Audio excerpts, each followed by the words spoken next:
অধ্যায় ১। সতর্কভাবে সামনে যাওয়া।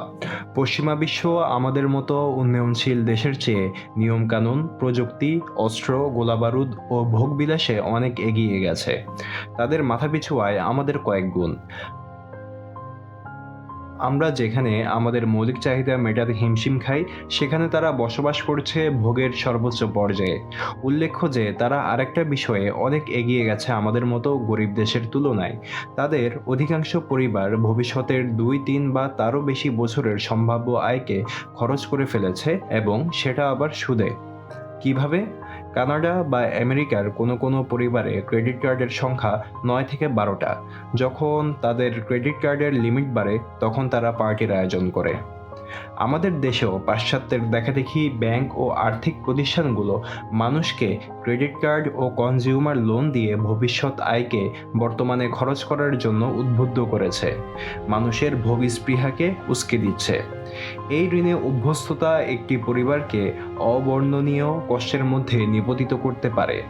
ছোট একটা হিসাব দিই ক্রেডিট কার্ডের বিষয়ে, তাহলে বিষয়টার নেগেটিভ দিক একটু হলেও আঁচ করা যাবে।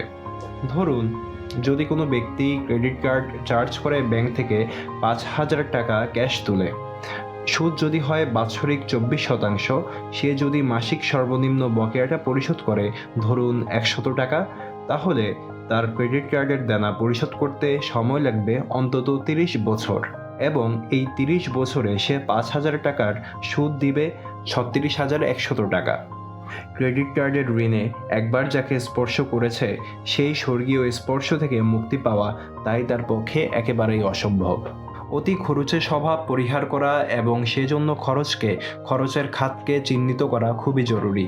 জীবন হচ্ছে অনেক বিকল্প পছন্দের সমাহার। যার যেটা পছন্দ সে সেটা নেবে, যার যে পথ পছন্দ সে সেই পথে পরিভ্রমণ করবে। তবে বোধ করি সবাই একমত হবেন যে টাকার প্রাচুর্য এবং টাকার প্রভূত অভাব মানুষকে যতটা প্রভাবিত করতে পারে, তার সুখ শান্তি অসুখ বিসুখে যতটা প্রভাব ফেলতে পারে, অন্য কোনো বস্তুগত জিনিস ততটা প্রভাবিত করতে পারে না। তাই টাকার শৃঙ্খলা একটা অত্যাবশ্যকীয় বিষয়। অনেকের ধারণা ধনী সবাই হতে পারে না, তাদের মধ্যে ধনী হবার যোগ্যতা নেই। এই কথাটার মধ্যে একটা অসারতা বিদ্যমান। সবাই হয়তো এক জীবনে তাদের নিজেদের মতো করে ধনী হতে পারে না, কিন্তু নিজের অর্জিত টাকার উপযুক্ত ব্যবস্থাপনা করে, সঠিক পথে বিনিয়োগ করে, আর্থিক জ্ঞান দ্বারা নিজের টাকাকে ঝুঁকিমুক্ত করে এবং নিজের সঞ্চিত টাকাকে সম্পদে রূপান্তরিত করে যে কেউ সম্পদশালী হয়ে উঠতে পারে সহজে। তার জন্য কিছু নিয়ম মানতে হয়। নিজের অনাকাঙ্ক্ষিত ও কাঙ্ক্ষিত লোভ ও ভয়কে নিয়ন্ত্রণ করতে হয়, নিজের ভোগ স্পৃহাকে দমন করতে হয়, নিজের আয় ব্যয়ের মধ্যে একটি সমন্বয় সাধন করতে হয়, সম্পদ ও দায়কে বুঝতে হয়, সর্বোপরি নিজের সাধ্যের মধ্যে চলতে হয় এবং সঞ্চয়ী মানসিকতা গড়ে তুলতে হয়। কোনো কাজই কঠিন নয় যদি তাকে আমরা সহজভাবে গ্রহণ করতে পারি। মন আমাদের খুবই অমূল্য একটা সম্পদ। এই মনকে নিয়ন্ত্রণ করে সময় ও উদ্যোগকে কাজে লাগিয়ে জীবন ও সম্পদমুখী হতে হয়, তবেই জীবনকে দারিদ্র্যের দুষ্টচক্র থেকে মুক্ত করা যায়। একটি সত্য ঘটনা দিয়ে শুরু করা যাক। ২০০৩ সালে এক ভদ্রলোকের সাথে আমার পরিচয় হয়। আমি তখন একটা স্বনামধন্য প্রাইভেট ব্যাংকের মিরপুর শাখার প্রধান। ওনার নাম সাইদুল হক। উনি ছিলেন একজন অবসরপ্রাপ্ত সরকারি কর্মকর্তা। ব্যাংকে ফিক্সড ডিপোজিট করতে এসেছেন, সেই সুবাদে আমার সাথে তার পরিচয়। আস্তে আস্তে ওনার সাথে একটা বন্ধুত্বপূর্ণ সম্পর্ক গড়ে ওঠে আমার, যদিও আমাদের বয়সের ব্যবধান ছিল বিস্তর। ওনার মাধ্যমে পরিচয় হয় ওনারই একজন ঘনিষ্ঠ বন্ধু জায়দুল হকের সাথে। উনিও সরকারি চাকরি শেষে অবসরে ছিলেন। মজার বিষয় হচ্ছে দুজনের অনেক দিক থেকে বিস্তর মিল। দুজনেই ঢাকা বিশ্ববিদ্যালয় থেকে একই বিষয়ে অনার্স ও মাস্টার্স করে একই সাথে একই পোস্টে সরকারি চাকরিতে ঢুকেছিলেন। কিছুদিন একসাথে কাজ করেছেন, আবার বিভিন্ন লোকেশনেও কাজ করা হয়েছে তাদের। রিটায়ার করেছেন একই সাথে। দুজনের পরিবারের আকারও প্রায় একই রকম, কিন্তু চাকরি থেকে অবসর নেয়ার পর দুজনের আর্থিক অবস্থার পার্থক্য অভাবনীয়, চোখে পড়ার মতো। সাইদুল হক সাহেবের ব্যাংকে জমা টাকার পরিমাণ ১ কোটিরও কিছু বেশি। স্টক মার্কেট পোর্টফোলিও তখনকার মূল্যে প্রায় ২ কোটি টাকা। মিরপুরে নিজের ফ্ল্যাটে যার আর্থিক মূল্য হবে ৬০ লক্ষ টাকা।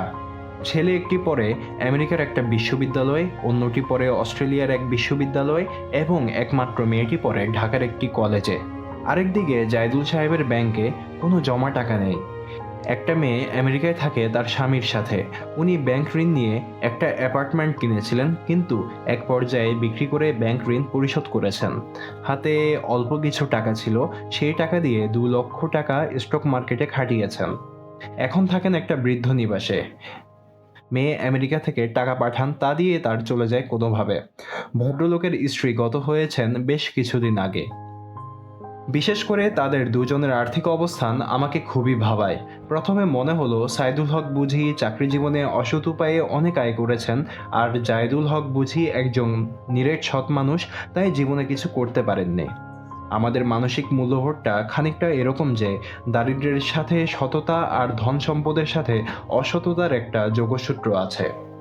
ধীরে ধীরে যখন জাহিদুল হকের সাথে সখ্যতা বাড়ল, তখন বুঝতে পারলাম পুরো ঘটনা। জাহিদুল হকের মতে সাইদুল হকের মতো সৎ আর নিষ্ঠাবান মানুষ এখনকার দিনে খুঁজে পাওয়া মুশকিল। পরে আমি সাইদুল সাহেবের সাথে নিয়মিত মেলামেশার কারণে জানতে পারি আসল রহস্য। আমি বোধ করি ওনার মতো একজন মানুষের আর্থিক জীবন যদি বিশ্লেষণ করি, তবেই আমরা খুব বড় আর্থিক জ্ঞান লাভ করতে পারি। পাশাপাশি জাহিদুল হকের আর্থিক জীবন যদি দেখি, তবে দেখব তার মধ্যেই লুকিয়ে আছে তার ব্যর্থতার ইতিহাস।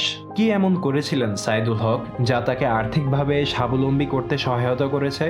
কি সেই রহস্য যেটা তার বন্ধু হয়েও জনাব জাহিদুল হক অনুসরণ করতে পারেননি?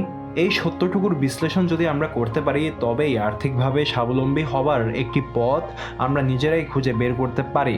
সাইদুল হককে আমি অনেক প্রশ্ন করি। উনি সিক্রেট হিসেবে একটা শব্দ উচ্চারণ করেছেন যা আমাকে খুবই মুগ্ধ করে। তিনি বলেছিলেন ডিসিপ্লিন। ডিসিপ্লিন কথাটি ছোট, কিন্তু একটু তলিয়ে দেখলে সবাই বুঝতে পারবেন কথাটির মধ্যে কি লুকিয়ে আছে। ডিসিপ্লিন বলতে আয়ের ক্ষেত্রে ডিসিপ্লিন, ব্যয়ের ক্ষেত্রে ডিসিপ্লিন, আবেগ নিয়ন্ত্রণের ক্ষেত্রে ডিসিপ্লিন, জ্ঞান অর্জনের ক্ষেত্রে ডিসিপ্লিন ইত্যাদি। তার কথার মৌলিক অর্থ হচ্ছে জীবনের প্রতি ক্ষেত্রে শৃঙ্খলা অনুসরণ। কি পরিমাণ ত্যাগ তাকে করতে হয়েছে আরামের, ভোগের এবং সুখের। তিনি জানেন জীবনে চলার পথে কোথায় থামতে হয়, কেন থামতে হয়, কিভাবে থামতে হয়, থেমে কি করতে হয়। আর এর জন্য শৃঙ্খলার সাথে সাথে জ্ঞান লাগে, প্রজ্ঞা লাগে, পজিটিভ মাইন্ডসেট লাগে, লাগে কোনো কিছুতে লেগে থাকার জন্য অদম্য শক্তি। আমরা বইটির কিছু অধ্যায়ে এই দুজন ব্যক্তিকে স্মরণ করব এবং দেখব যে তারা আমাদের দুই পথে টানছে, কিন্তু সাফল্যের পথ হলো একটা, দুটো নয়। আমাদের জানতে হবে কোন পথ গ্রহণীয় আর কোন পথ বর্জনীয়। জাহিদুল হক যখন বলেন, যদি জীবন পেতাম তবে সাইদুল হকের মতো আর্থিক জীবনযাপন করতাম, খুব ভুল হয়ে গেছে। কত টাকাই না হাত থেকে ফসকে বেরিয়ে গেছে, কত সুযোগই না পেয়েছি, কিন্তু তা গ্রহণ করিনি। আহ কি ভুল! আমিও তাই বলি, আহ কি ভুল! কিন্তু আমরা কি পারি ঘড়ির কাঁটাটা উল্টো ঘোরাতে? জীবন হচ্ছে একটা বল পয়েন্টের পেনের মতো, কালি একবারই রিফিল করা, কালি শেষ তো সবই শেষ। যেহেতু জীবন আরেকটা যাপন করার সুযোগ নেই, তাই জীবন এত মূল্যবান, এত তার ঐশ্বর্য।